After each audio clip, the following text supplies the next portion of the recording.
সুস্থ হৈ ঘৰলৈ উভতিছে আৰু বিশ্বজুৰি বৰ্তমানলৈকে ৰিকভাৰী লোকৰ সংখ্যা হ'ল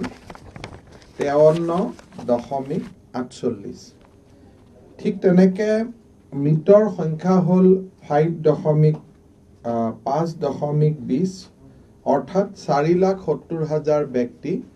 কোভিড ৰোগত আক্ৰান্ত হৈ সমগ্ৰ বিশ্বত এতিয়ালৈকে মৃত্যুৰ মুখত পৰিছে। তাৰ পৰিৱৰ্তে আমাৰ দেশত 4,25,282 জন ব্যক্তি এই মুহূৰ্তলৈকে কোভিড ৰোগত আক্ৰান্ত হৈছে। প্ৰায় 55.77% ব্যক্তি আৰোগ্য হৈ ঘৰলৈকে উভতি গৈছে, অৰ্থাৎ 2,37,196 ব্যক্তি ঘৰলৈকে উভতি গৈছে। 13,699 ব্যক্তি ভাৰতবৰ্ষত মৃত্যু হৈছে আৰু 3.22 মৰ্টেলিটি ৰেট বুলি আমি ক'ব পাৰোঁ। এই মুহূৰ্তলৈকে আমাৰ ৰাজ্যখনৰ সফলতা ইয়াতে লুকাই আছে যে আমাৰ ৰিকভাৰী ৰেট হ'ল 63.3, অৰ্থাৎ ভাৰতবৰ্ষৰ 2-1 ৰাজ্যক বাদ দিলে ৰিকভাৰী ৰেটত এতিয়া অসমে টপ 3ত আছে বুলি ক'লেও ভুল কৰা নহয়। পিছলৈকে আমি আৰু দেখা পাই যাম। আৰু আমাৰ 9 গৰাকী লোকৰ এতিয়ালৈকে মৃত্যু হৈছে। অৱশ্যে গধূলিলৈকে সংখ্যাটো 10 হ'বগৈ। আমি এটা কনফাৰ্মেশ্যনৰ অপেক্ষাত আছোঁ, বাট টেণ্টেটিভলি আপোনালোকে 10 বুলি ধৰিব পাৰে। So mortality is 0.16%. এই দুইটা ফালৰ পৰা আমি ভাৰতবৰ্ষৰ আন ৰাজ্যবিলাকৰ তুলনাত অসমে এতিয়ালৈকে বেটাৰ পাৰফৰ্ম কৰি আছে। অৱশ্যে ভৱিষ্যতৰ কথা আমি নকওঁ আজিৰ দিনত। যদি আমি ৰিকভাৰী ৰেট চাওঁ তেতিয়াহ'লে কেৰালাত 52% ৰিকভাৰী ৰেট আজিৰ দিনত। ৱেষ্ট বেংগলত ৰিকভাৰী ৰেট ইজ 59.50,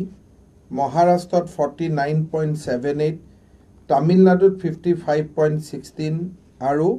দিল্লীত 55.26, গুজৰাটত 70%। তাৰমানে গুজৰাটত 70% ৰিকভাৰী ৰেট আছে আৰু গুজৰাটৰ পিছতেই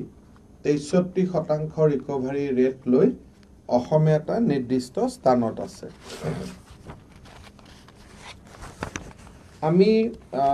মই প্ৰত্যেকটো মৃত্যুৱে দুখ লগা, গতিকে ইয়াৰ মই তুলনামূলক বিশ্লেষণ দিব খোজা নাই। কিন্তু আজিৰ দিনটোত ভাৰতবৰ্ষৰ সকলো ৰাজ্যৰ তুলনাত অসমৰ মৰ্টেলিটি ৰেট আটাইতকৈ কম।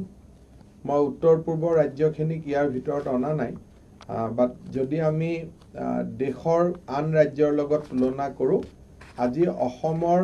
মৰ্টেলিটি ৰেটেই আটাইতকৈ কম। আমাৰ বাবে আৰু এটা ভাল খবৰ এইটোৱেই যে প্ৰথমতে মই এটা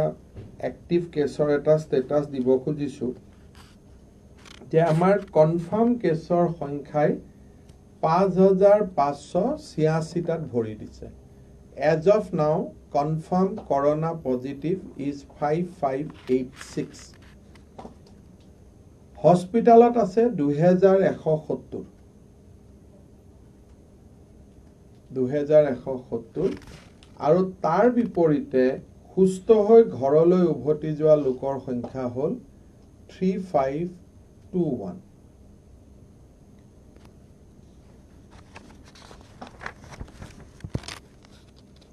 যোৱা দুদিনত আমি যদি দেখা পাওঁ যে এভাৰেজ আমি কেছ 250ৰ তলত পাই আছিলোঁ আৰু কেতিয়াবা ইভেন আমি 102টালৈকেও আমি কমত পাইছোঁ। কিন্তু যোৱাকালি যিটো স্পাইক আছিলে 331, ডেট ৱাজ দ্য হাইয়েষ্ট। তাৰ আগত আমাৰ আটাইতকৈ ডাঙৰ স্পাইক আছিলে এৰাউণ্ড 285 অন 4th June।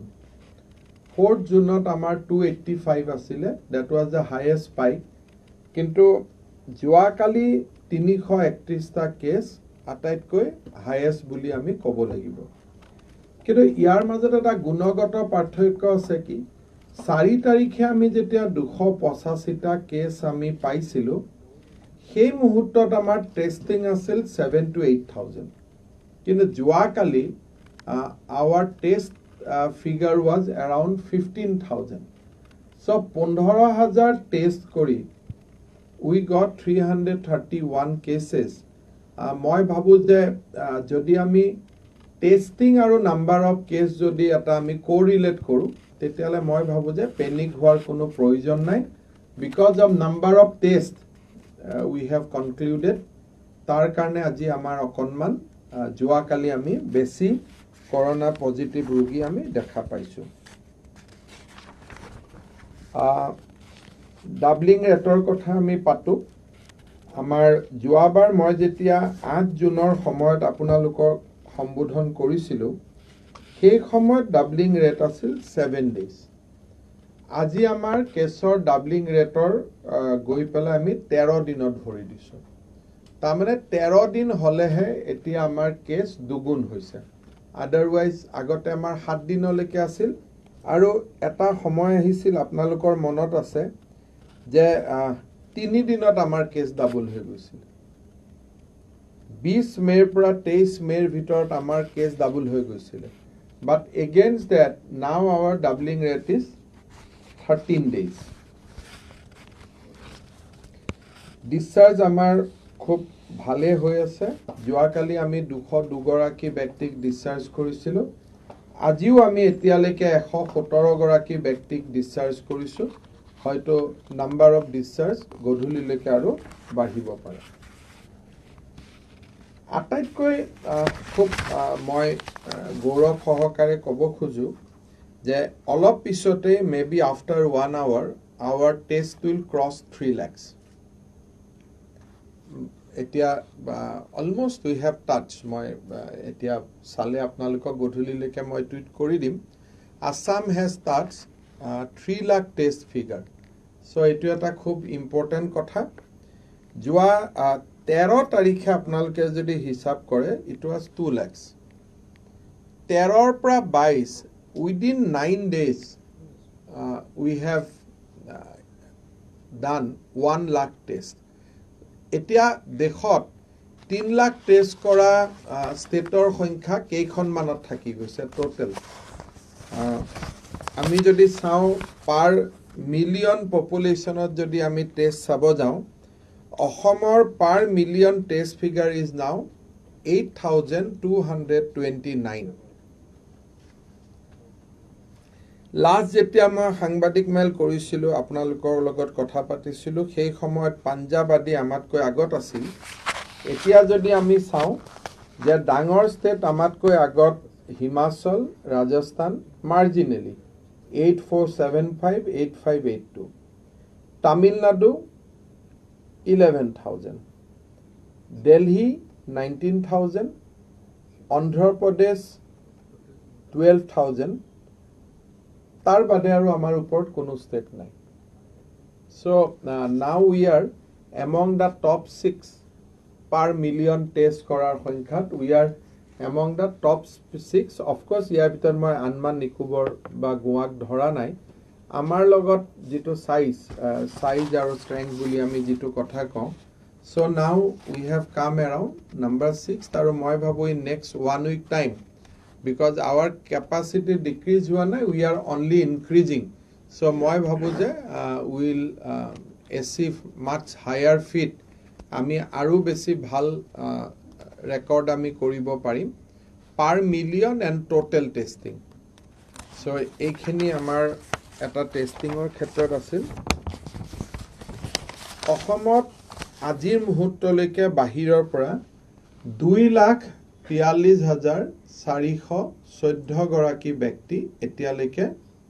অসমত প্ৰৱেশ কৰিলে আৰু তাৰ ভিতৰত ৰাস্তা দি 73,000 ট্ৰেনেদি 1,09,000 আৰু by air now it is 60,000 so 2,43,414 এই ব্যক্তি আমাৰ অসমত প্ৰৱেশ কৰিলে। ইয়াৰ ভিতৰত উত্তৰ পূৰ্বৰ পৰা অহা ৭৫,০০০ ব্যক্তিক আমি অন্তৰ্ভুক্ত কৰা নাই, কাৰণ তেওঁলোকক আমি কোৱাৰেণ্টাইন কৰা নাই, সেইকাৰণে আমি তেওঁলোকক অন্তৰ্ভুক্ত কৰা নাই। বাট এই ২,৪৩,০০০ ব্যক্তি প্ৰতিগৰাকীকে আমি টেষ্ট কৰিছোঁ, প্ৰতিগৰাকী ব্যক্তিকে আমি কোৱাৰেণ্টাইন কৰিছোঁ, আৰু সেই ফালৰ পৰা মই ভাবোঁ যে আমাৰ তেনেকৈ ফাইনেন্সিয়েল এক্সপেণ্ডিচাৰো হৈছে, গোটেই হৈছে। বাট কোৱাৰেণ্টাইন 2,43,000 পিপল আৰু প্ৰতিজন ব্যক্তিকে টেষ্ট কৰা, এইটো এটা বহুত মই ভাবোঁ যে আমাৰ বিভাগৰ বিষয়া কৰ্মচাৰীসকলে they have done A wonderful job, কাৰণ 2,43,000 মানুহক কোৱাৰেণ্টাইনত ৰখা, সকলোকে টেষ্ট কৰা, সকলোকে ঘৰলৈ ঘূৰাই পঠাই আকৌ হোম কোৱাৰেণ্টাইনৰ ব্যৱস্থা কৰা, আৰু গোটেই কমিউনিটি সকলেও বহুত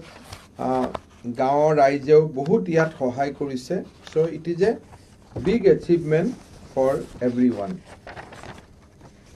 এই মুহূৰ্তলৈকে আমি 173খন ট্ৰেইন আমি অসমত আহিছিলে, আৰু ঠিক সেইধৰণে আমি যদি চাওঁ যে আমাৰ ইয়াত এতিয়ালৈকে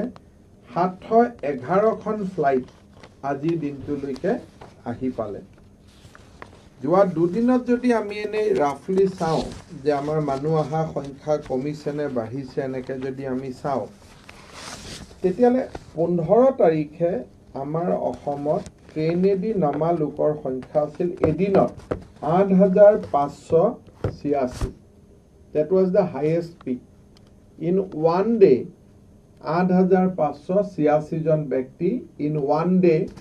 this was the highest. যোৱাকালি এই সংখ্যা নামি 5,000লৈকে গৈ পাইছেগৈ। মোটামুটি আমাক জনোৱা খবৰ মতে 23 তাৰিখৰ পিছত আৰু কৃষক শ্ৰমিক এক্সপ্ৰেছ প্ৰায় নাথাকিব। তাৰমানে যদি কৃষক শ্ৰমিক এক্সপ্ৰেছ নাথাকে, তাহলে এভাৰেজ আমি 1,500 পৰা 2,000 মানুহে আমি অসমত পাম,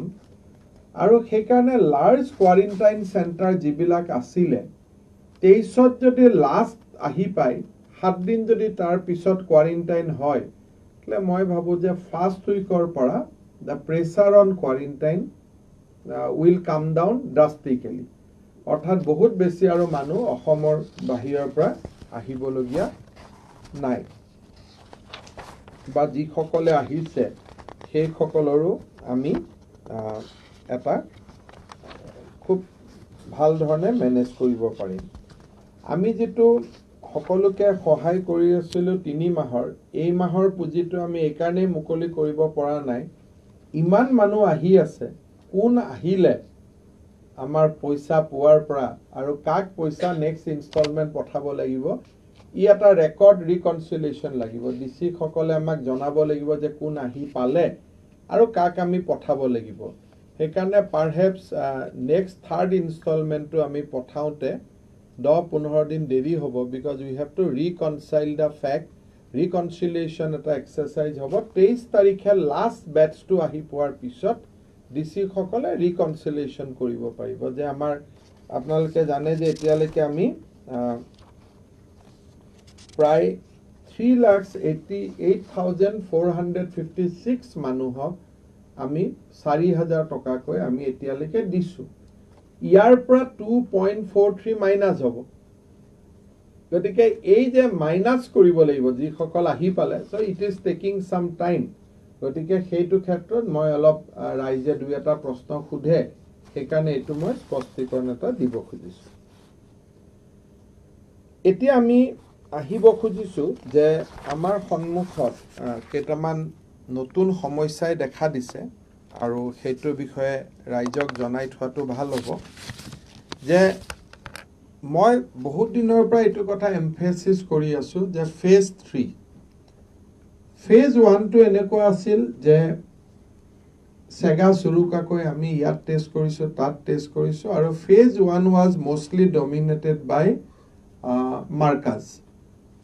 It was mainly in Ahomot jodi ami sao. The phase 1 of the COVID was dominated by the incident of Marcus, Nijamuddin Marcus. Aru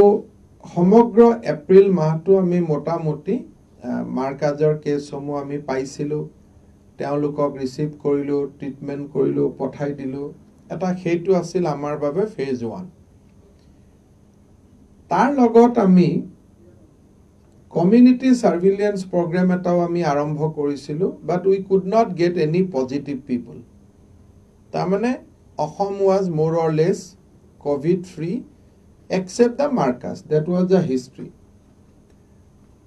5th May পৰা next April গ'ল। 5 May পৰা যেতিয়া লকডাউন খুলিলে, ৰাস্তা ঘাটৰ অলপ ৰিলেক্সেশ্যন হ'ল, ৰোডৰ কথা আহি পৰিলে, লাহে লাহে আমাৰ হাতত কোৱাৰেণ্টাইন কেছবিলাক অহা আৰম্ভ কৰিলে। আৰু কোৱাৰেণ্টাইন কেছেদি গৈ গৈ গৈ গৈ আমি 5,000 কোভিডৰ সংখ্যা পাৰ কৰিলোঁ। It may go up to 6,000, but release is also fast. গতিকে মই ভাবো যে second phase of যেটো কোভিড আছিল, বেসিক্যালি বাহিৰৰ পৰা অহা মানুহৰ সংখ্যা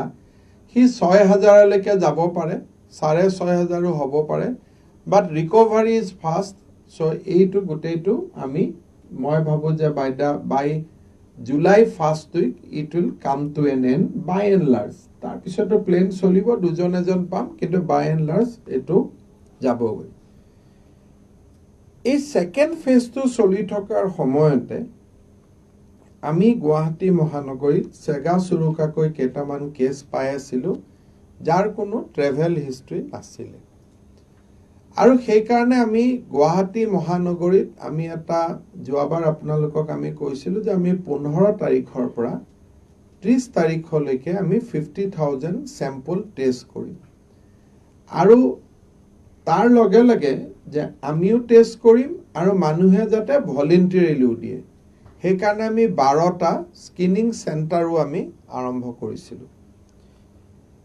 আমি আশা কৰা নাছিলোঁ যে 12টা চেণ্টাৰত ইমানখিনি মানুহ আহিব, কিন্তু ৰেছপন্সটো খুব ভাল আছিলে। আৰু আজিৰ দিনতো 12টা স্ক্ৰিনিং চেণ্টাৰত এভাৰেজ 500 to 400 মানুহ আহিছে পাৰ ডে। কেতিয়াবা পাণ্ডুত আটাইতকৈ বেছি আহে, কেতিয়াবা কেপিটেল ডিছপেন্সাৰীত বেছি আহে, বাট এভাৰেজ 400 মানুহ অকল এই 12টা হস্পিটালত কোনেও একো নোকোৱাকৈ out of their own anxiety লোক আহি আছিলে।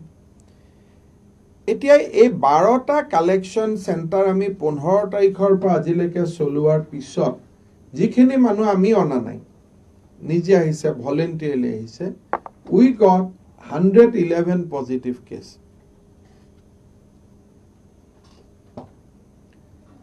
সো যদি তেওঁলোক নিজে নাহিলেহেঁতেন আমি নাপালোহেঁতেন, বাট তেখেতসকলে চিমটম দেখিলে, নিজে আহিলে। আৰু ক'ব গ'লে 111টা কেছ দুদিনত পাম বুলি আমি ভবা নাছিলোঁ, কিন্তু আমি পালোঁ। তাৰমানে এটা কথা বুজো যে মানুহে কোভিড কেনেকৈ হয়, কি হয়, কোভিড বুলিলে কি বুজে, মানুহে লাহে লাহে বুজা হৈছে। আৰু মানুহে জানে যে মোৰ হয়তো কোভিড হ'ব পাৰে। ইমান দিনে চেম্পল দিয়াৰ সুযোগ নাছিল কাৰণে হয়তো GMC MMCত আহিব বেয়া পাই অহা নাছিলে। এতিয়া সেইটোৰ লগে লগে আমি 111 আমি কোভিড নট 111 114 আমি পজিটিভ কেছ পালোঁ out of the screening centres, যি 12টা আমি স্ক্ৰিনিং কৰিছিলোঁ। আৰু কমিউনিটি লেভেলত গুৱাহাটীত আমি কণ্টেইনমেণ্ট জোন পৰ্যায়ত আমি 36 কেছ আমি এতিয়ালৈকে পাইছোঁ, যিবিলাক কণ্টেইনমেণ্ট জোনৰ পৰা আমি চেম্পল লৈছিলোঁ। GMC MMCত যি ৰেগুলাৰ স্ক্ৰিনিং হয় তাতে 4টা, আৰু মোটামুটি 37 পেচেঞ্জাৰ এনেকুৱা আছিলে যে তেওঁলোক যদিও স্ক্ৰিনিং চেণ্টাৰত আহিছিলে, তেওঁলোকৰ এটা ট্ৰেভেল হিষ্ট্ৰী আছিলে, তেওঁলোকে ট্ৰেভেল হিষ্ট্ৰী লৈ আহিছিলে, আৰু তেওঁলোকে পেচেঞ্জাৰ বুলি ক'ব পাৰে। চ' 181 আৰু 181ৰ পৰা যদি আমি 37 আমি মাইনাছ কৰি দিওঁ তেতিয়াহ'লে 144 পেচেণ্ট আমি যোৱা 15 তাৰিখৰ পিছত গুৱাহাটীত পাইছোঁ without travel history and from the community so this is a big thing কাৰণ অসমত আমি 250-300 কেছ দিল্লীত আমি পাইছিলোঁ কিন্তু এইটো যদি স্পাইক থাকে তেতিয়াহ'লে আমি দিনে 200-300 আমি হয়তো গুৱাহাটীতে কেছ পোৱা আৰম্ভ কৰিম ইফ যোৱাকালি যদি আমি ঘটনাখিনিক বেৰোমিটাৰ বুলি লওঁ কালি গুৱাহাটীত 100টাতকৈ আমি বেছি কেছ কালিয়ে গুৱাহাটীত আমি পাইছোঁ আৰু 100-200 কেছ গুৱাহাটীত যদি আমি পাব লাগে সেইটো এটা অসুবিধাৰ কথা গোটেই ৰাজ্যখনত 200-300 পোৱাটো বেলেগ কথা 6খন মেডিকেল কলেজ 32খন চিভিল হস্পিটাল মডেল হস্পিটাল সবক মিলাই কেছ পোৱাটো বেলেগ কথা আৰু অকল সিটিতে কেছ পোৱাটো বেলেগ কথা কিন্তু আমি কেছ পোৱাটো হয় আৰু গোটেই মহানগৰীখনতে পোৱাটো হয় কোনোবা দিছপুৰত পজিটিভ হৈছে কোনোবা পাণ্ডুত পজিটিভ হৈছে কোনোবা ক্যাপিটাল নাৰ্সাৰীত ক্যাপিটাল ডিসপেন্সাৰীত পজিটিভ হৈছে সো এক্ৰছ দা সিটি আমি কৰোনা কেছৰ আবিৰ্ভাৱ আমি দেখা পাইছো কমন কি বুলি খুদিলে আমি দেখা পাওঁ যে ফাঁসী বজাৰৰ লগত কানেকশনটো it is a common thread যে কোনোবাই ফাঁসী বজাৰ দোকানত কাম কৰিছিলে কোনোবাই তাত কাপোৰ কিনিব গৈছিলে কোনোবা তাত এমপ্লয়ি কোনোবা বজাৰ কৰিব গৈছিলে সামহাও ফাঁসী বজাৰটো এটা কমন হটস্পট বুলি শব্দটো কওঁ নকওঁ বেলেগ কথা বাট এটা কমন পইণ্ট অফ কনসাৰ্ন এটা দেখা গৈছে তাৰ লগে লগে গুৱাহাটীৰ পাণ্ডু অঞ্চল মালিগাঁও অঞ্চল মাছখোৱা ফাঁসী বজাৰ আৰু আমি যেটো কম 15-16 ওয়াৰ্ড গুৱাহাটী ধীৰেনপাৰা আমবাৰী ফটাখিল লখৰা সো এইখিনি এটা আমাৰ হটস্পট হিচাপে আমি দেখা পাইছো 6টা ওয়াৰ্ড গুৱাহাটীৰ খুব চিন্তাৰ বিষয় হৈছে হেতু হল ওয়ার্ড নাম্বার 2 7টা ward number 2 ward number 3 ward number 4 ward number 5 ward number 10 ward number 15 ward number 16 so এইখিনি আমাৰ কাৰণে এটা চিন্তাৰ বিষয় হৈছে আৰু যদি আপোনালোকে police station wise positive case যদি বিচাৰে জালুকবাৰী পিএছ যেটো মই কৈছিলো যে পাণ্ডু অঞ্চল সেই কেছ সেই পিএছ টোতে কেছ হৈ গল 31 এখিনি কিন্তু মই উইদাউট ট্ৰেভেল হিষ্ট্ৰি কৈছো উইথ ট্ৰেভেল হিষ্ট্ৰি হোম কোৱাৰেণ্টাইনত থকা মানুহ দেটি যে হেতু বেলেগ কথা তেনেকে গুৱাহাটীত প্ৰায় 450 কেছ হৈছে কিন্তু এটো এটা বেলেগ ফটাখিল আমবাৰীত কেছৰ সংখ্যা আন্ডাৰ ফটাখিল আমবাৰী পিএছ নাও 69 ভৰলুমুখ পিএছ 51 আৰু পানবজাৰ পিএছ 25 সো এই 4টা অঞ্চল এটা হটস্পট হিচাপে বা পইণ্ট অফ কনসাৰ্ন হিচাপে আমাৰ লগত দেখা গৈছে যোৱা কালি পৰহি আমাৰ স্বাস্থ্য বিভাগে কামৰূপ জিলা প্ৰশাসনৰ লগত মেট্ৰো প্ৰশাসনৰ লগত আমি খুব অন্তৰংগকৈ আমি কথা পাতিছো তো how to combat Covid in Guwahati আজি মাননীয় মুখ্যমন্ত্ৰী ডাঙৰীয়াৰ সভা কক্ষটো 6টা বজাত আমাৰ এখন সভা বহিব বেসিক্যালি আমি 3-4টা স্ট্ৰেটেজি আমি ৰিকমেন্ড কৰিছো হেতু হৈছে যে ওয়াৰ্ড ওয়াইজ লকডাউন যে যতে কেছৰ সংখ্যা দ্ৰুতগতিত বাঢ়িব সেই ওয়ার্ড কেটাত আমি টোটাল লকডাউন দিব লাগে but that decision will not be taken by the health department this decision has to be taken by Kamrup district metro but we have recommended আমি স্বাস্থ্য বিভাগৰ ফালৰ পৰা আমি এটো ৰিকমেণ্ড কৰিছোঁ যে when ever it is necessary ward wise lockdown আমি ইম্প'জ কৰিব লাগে যাতে আমি সেই ৱাৰ্ডত আমি কাৰ্ভডাল ফ্লেট কৰিব পাৰোঁ তাৰমানে we have recommended not a narrow containment zone, we have recommended a bigger containment zone. City lockdown কৰাৰ প্ৰয়োজন নাই কিন্তু পাণ্ডুৱে এতিয়া 2 আৰু 3 4 ৱাৰ্ড মিলি পাণ্ডু হয় 15-16 ৱাৰ্ড মিলি ফটাখিল আমবাৰী ধীৰেনপাৰা হয় সো যেতিয়াই জিলা প্ৰশাসনে ভাবিব যে এতিয়া ই আমাৰ হাতৰ বাহিৰত গৈছে তেতিয়া we have recommended that ward-wise lockdown should be imposed apart from the policy of containment zone. Containment zone পৰা অলপ আগুৱাই গৈ lockdown entire ward should be kept under lockdown initially for a period of 7 days and if necessary for another 7 days. কিন্তু সময়টো কেতিয়া হ'ব সেই সময়টো আজি নে সেই সময়টো কালি নে সেই সময়টো পৰহি বা 10 দিন পিছত সেইটো কামৰূপ জিলা প্ৰশাসনে ডিটাৰমাইন কৰিব নাম্বাৰ 1 নাম্বাৰ 2 আমাৰ যি 12টা আমি ভলেন্টিয়াৰি স্ক্ৰিনিং সেন্টাৰ কৰিলো গোটে কেছখিনি আমাৰ আহিলে ফ্ৰম দোজ স্ক্ৰিনিং ক্যাম্প হেতু যদি স্ক্ৰিনিং ক্যাম্প আমি নকৰিলোহেতেন আমি হয়তো এই গ্ৰেভিটিটো দেখা নাপালোহেতেন কাৰণ মানুহ এমএমসি জিএমসি আহিবৰ কাৰণে ইমান ভাল নাপায় পৰখিৰ পৰা গুৱাহাটীত আমি 33টা স্ক্ৰিনিং সেন্টাৰ বনাব ঠিক কৰিছো 33 প্ৰত্যেক ৱাৰ্ডত এটা কৈ জিএমসি এমএমসি বাদ দি পাৰ ৱাৰ্ড 33 গতিকে সেই 12টাৰ ভিতৰত 10টা 33 ভিতৰত থাকিব দুটা নাথাকিব কাৰণ এমএমসি জিএমসি টোক আমি ৱাৰ্ডৰ লগত ৰাখা নাই এই 33টা স্থান কোড হ'ব স্কুল কেখন কোন হ'ব আপোনালোকক অলপ পিছতে WhatsAppত আমি দি দিম যে কোড হ'ব আৰু মোটামুটি লিষ্ট এখন আছে মই আপোনালোকক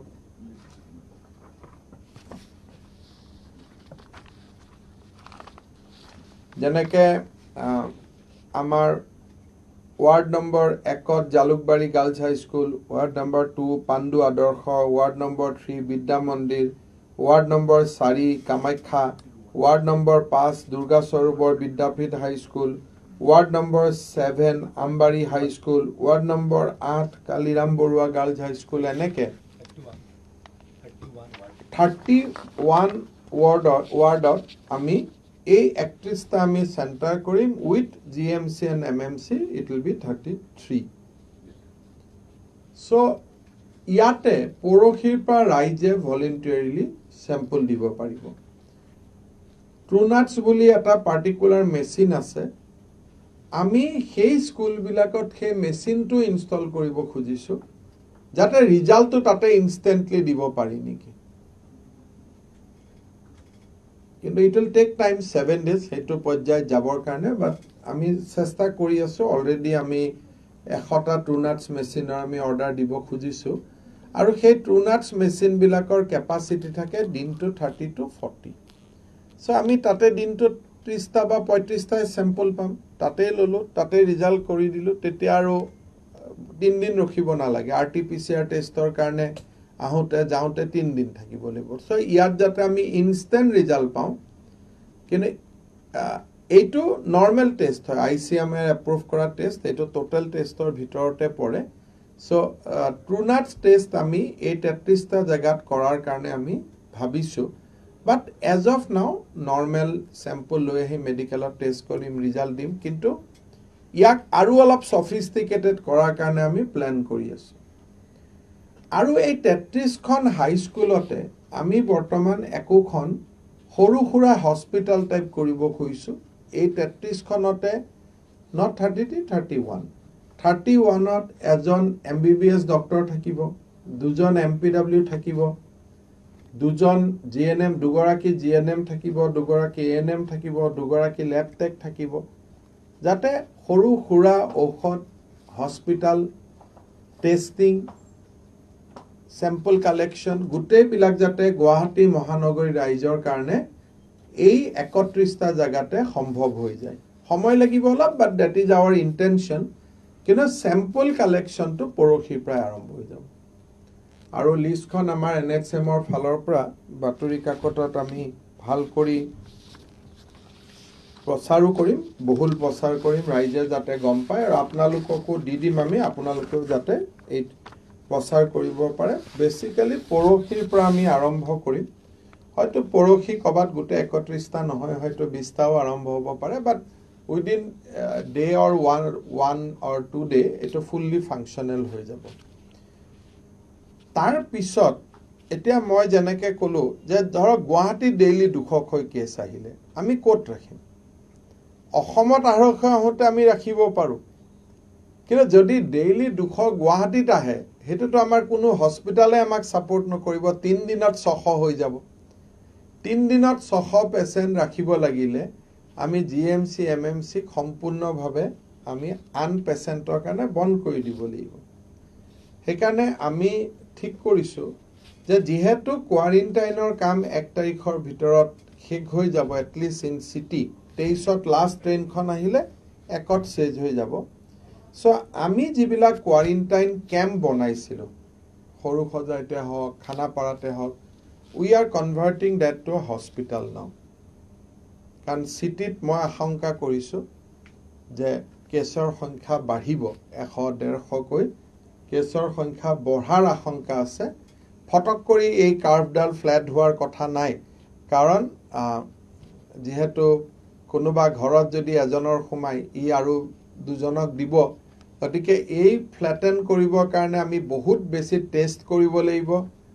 লকডাউন কন্টেইনমেন্ট আৰু সাধাৰণ জীৱন যাত্ৰা ব্যাহত নোহোৱাকৈ আমি মিনিমাম এমাহ কাম কৰাৰ পিছতহে it will B flatten so সেই কাৰণে আমাৰ কোৱাৰেণ্টাইন সেন্টাৰস বিলাকক এতিয়া আমি কোভিড কেয়াৰ সেন্টাৰ তাৰ মানে নন সিম্পটমিক পেশেন্টক তাতেই ট্ৰিটমেন্ট কৰাৰ কাৰণে আমি ব্যৱস্থা কৰিম যাতে অকল সিম্পটমিক বিলাকহে হস্পিটাললৈকে আহিব পাৰে গতিকে আমি অলপ গুৱাহাটীক লৈ লকডাউনৰ পৰা আৰম্ভ কৰি কন্টেইনমেন্ট জোনৰ পৰা 31 মেকশিফট হস্পিটাল 31 টেস্টিং সেন্টাৰ আৰু converting quarantine camps to covid care centers এই গুটে strategy বিলাক লৈ আমি কাম আৰম্ভ কৰিব খুজিছো and more or less now focus will be on Guwahati simultaneously এই গুৱাহাটীৰ দৰে যাতে সামাজিক সংক্ৰমণ আন জিলাত নহয় তাৰ কাৰণে আন জিলাটো আমি গুৱাহাটীত যিখিনি কাম আমি কৰিব খুজিছো হে একেখিনি কাম যাতে আন জিলাটো কৰিব পৰা যায় basically district and sub divisional headquarter তাৰ কাৰণে আমি বাকি সকলকো আমি নিৰ্দেশ দিম যাতে তেওঁলোকেও এনেকুৱা কামবিলাক হাতত ল'ব পাৰে সৰ্বশেষত মই এটোৱে কম যে গুৱাহাটীৰ সিচুৱেশনটো ইট ইজ খুব বেছি বহুত বেছি শুভ এটা পৰিবেশৰ ইংগিত দিয়া নাই দিল্লী চেন্নাই মুম্বাই যাতে আমাৰ মহানগৰখন হ'ব নোৱাৰে তাৰ বাবে সোশ্যাল ডিস্টেন্সিং আৰু মাস্ক খুব ডাঙৰ কৰি আমি ইয়াৰ বাবে সকলোৱে কেম্পেইন কৰিব লাগে নহলে আমাৰ বিপদ অনিবাৰ্য স্বাস্থ্য বিভাগে আমি যিখিনি কৰিব পাৰিম ডেফিনেটলি আমি কৰিম ৰাইজেও আমাক সহযোগিতা কৰিব লাগিব কিন্তু ৰাইজে যদি সহযোগিতা নকৰে ডিস্টেন্স না মানে মাস্ক নিপিন্ধে তেতিয়ালে মহানগৰীৰ সিচুৱেশন উইদিন 7 to 10 days এই অৱনতি ঘটি যাব কিন্তু যদি সকলো ৰাইজে সহযোগিতা কৰে তেতিয়ালে আমি হয়তো ইয়াক বচাই ৰাখিব পাৰিম যেতিয়ালৈকে লাহে লাহে মেডিসিন আদি উলাই নাহে মই আগতে কৈছো যে keeping it intact up to 31st March is very important কাৰণ সেপ্টেম্বৰ নৱেম্বৰ অক্টোবৰ মাহত হয়তো নতুন নতুন ঔষধ ভ্যাকচিনৰ কথা আহিব বা 31st আগষ্টলৈকে আমি ইয়াক ধৰি ৰাখিব লাগিব আৰু তাৰ কাৰণে মই গুৱাহাটীবাসী ৰাইজৰ বা অসমবাসী ৰাইজৰ সহযোগিতা কামনা কৰিছো আপোনালোকৰ যদি কিবা প্ৰশ্ন আছে আপোনালোকে কৰিব পাৰে test in Guwahati. So far, how many samples have been? Around 5,000, but result has not emerged. So far, I think 3,000 result we have got. But we'll come because now, because of Kerala and Bangalore train, আমাৰ অলপ এনাৰ্জিটো তাতো গৈ আছে তো sample collection কৰা 23 তাৰিখৰ পিছত আমি বহুত বেছিকৈ গুৱাহাটীত লাগি যাব পাৰিম আৰু এনেইতো যদি আমি চাব যাওঁ তেতিয়ালে অকল এই 10খন হস্পিটালতে আমি প্ৰায় 2,500 চেম্পল কালেক্ট কৰিছো ইন লাষ্ট from 15 basically. গতিকে total around 5,000 we have collected আৰু কিন্তু 1 তাৰিখৰ আগতে আমি 50,000 কমপ্লিট কৰিম খালি এটা মেট্ৰো নহয় উইথ আমিনগাঁও এৰিয়া মানে যত ট্ৰাকৰ গুৱাহাটীত যত ট্ৰাকৰ আড্ডা আছে আমি একদম জিএমসি এৰিয়া বুলি কোৱা নাই আমিনগাঁও অকনমান আজাৰা ট্ৰাকৰ সেন্টাৰ নিউ গুৱাহাটী গোটেইখিনি সামৰি লৈ 50,000 আমি 31 তাৰিখৰ ভিতৰত কৰিলাম around 5,000 result 3,000 manor ahise korim 31 er bhitor korim kintu kobat 31 nohoy 2 tarikho hobo pare but we are on track ami lahe yak increase kori goi asu aru ei 31 ta center hoi joar lage lage moi bhabu je number to hoyto 50,000 ot koi besiu hobo pare kom nohole গুৱাহাটীৰ বাদে বাকি জায়গাত indication নাই বাকি জায়গাত কোনো community পোৱা নাই তেলকে কবাত দুই এজন পাইছে সবৰে একটা হিষ্ট্ৰি আছে কিন্তু এলাৰ্মিং গুৱাহাটী হৈছে আৰু গুৱাহাটী গুটেই জিমান কেজ হৈছে সবে হয় ফাঁসি বজাৰত কাম কৰিছিলে নহলে বজাৰ কৰিব আহিছিলে নহলে তাতে ব্যৱসায় কৰে সামহাউ অলমান লিংক আপ হৈ আছে আৰু মই ভাবো যে ফাঁসি বজাৰৰ ভিতৰত বহুত কেছ আছে মানুহখিনিয়ে টেষ্টিংৰ কাৰণে হয়তো উলাই আহা নাই উলাই আহিলে আৰু বহুত কেছ পোৱা যাব ওচৰা-ওচৰিকৈ থাকে ঠেকাঠেকি থাকে সেইকাৰণে তেখেতসকল উলাই আহিলে number of case will increase বাকি কিবা যদি আপোনালোকক সুধিবলগীয়া আছে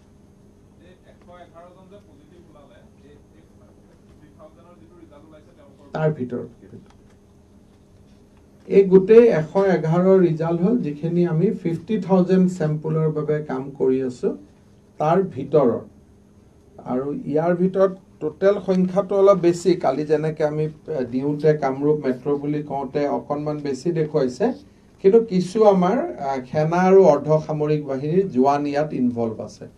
তেওঁলোকৰটো ট্ৰেভেল হিষ্ট্ৰীয়ে থাকে গতিকে একেবাৰে ট্ৰেভেল হিষ্ট্ৰী নথকা 111 গতিকে আমি অলৰেডি কামৰূপ ডিস্ট্ৰিক্টক কৈ দিছো যে আপোনালোকে যদি নোৱাৰা হয় লগে লগে ওয়াৰ্ড ওয়াইজ লকডাউন কৰি দিব গতিকে as Fancy Bazaar is one of the contact point for this disease now so will you go for some kind of random testing or say what testing will go on but testing has to be voluntarily first of all so testing will go on but along with testing we have also recommended DC Kamrup Metro that whenever it is required he should not hesitate from imposing lockdown in that area so that has been that instruction has been issued so the 31 centers are sample collecting and also makeshift kind of a hospital immediate response that ambulance should thakibo doctor ru thakibo but this thing will not come overnight this will take time but immediately will start that those will start as a sample collection center and small dispensation of small medication tate amar eta rapid response team thakibo ward tur bhitor lage lage phone আহিলে যে অমুকৰ positive হৈছে তেওঁক লৈ আহা contact ট্ৰেসিং কৰা quarantine কৰা basically all this thing will function as a field level camp office for that ward for entire COVID-19 management right from testing to imposing home quarantine imposing containment zone so everything will now happen at that level basically we are going to the field micro level Yeah. এটা এনে খুলে বহুত বেছি political কৰিব নালাগে 1 or 2 question is okay. As a NEDA convener, what do you? No, I think situation is more or less under control. Tomorrow I am again going to Manipur. So we are consulting with all our MLAs and things will be resolved nicely. There is nothing to worry.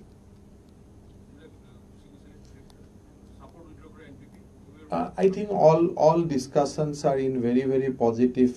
way. We are now talking to each other and things will be, I think you will see a good result in next 2 to 3 days. So the government will be stable there? Ha. There is absolutely no worry. With the same partners? I think because you cannot say that the same picture will be there because after the Rajya Sabha many people has been disqualified. So anyway in Manipur will go for major by-election because one speaker passed certain order that cannot be revoked. So that is final order. So basically architecture will be a little different, but more or less we are continuing with the spirit of NEDA and NDA. With the same partners will exist? With the spirit of NEDA and NDA, things will be solved. And all complaints and grievances? All will be addressed, nothing to worry, and things will be in place in next 2 to 3 days. In fact, tomorrow I might go to Imphal again. Is leadership change of the cards? No, I think it is all state. All are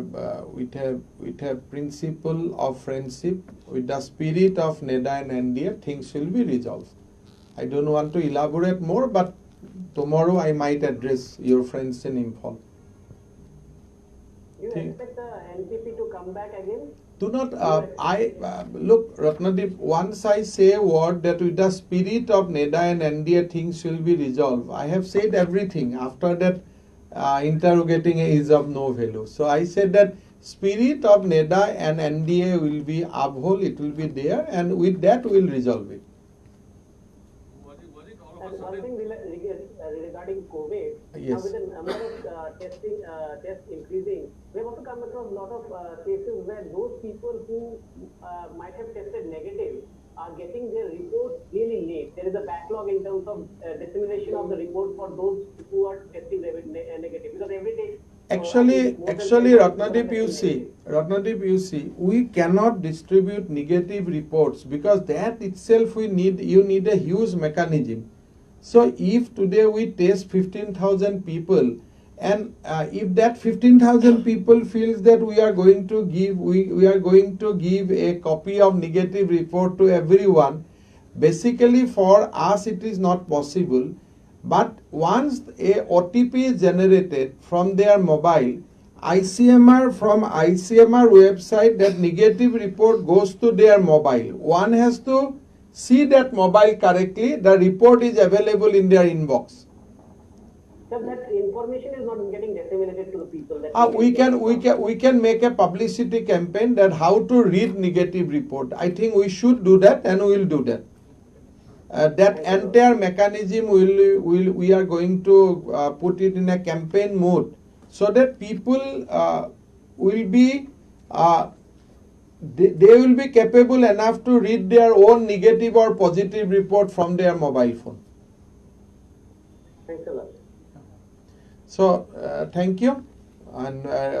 tomorrow you might hear from Kamrup District Administration on Guwahati issue more, what we are intend to do. So under our overall instruction, what they are going to do, detailed plan, you will hear from the DC Metro tomorrow.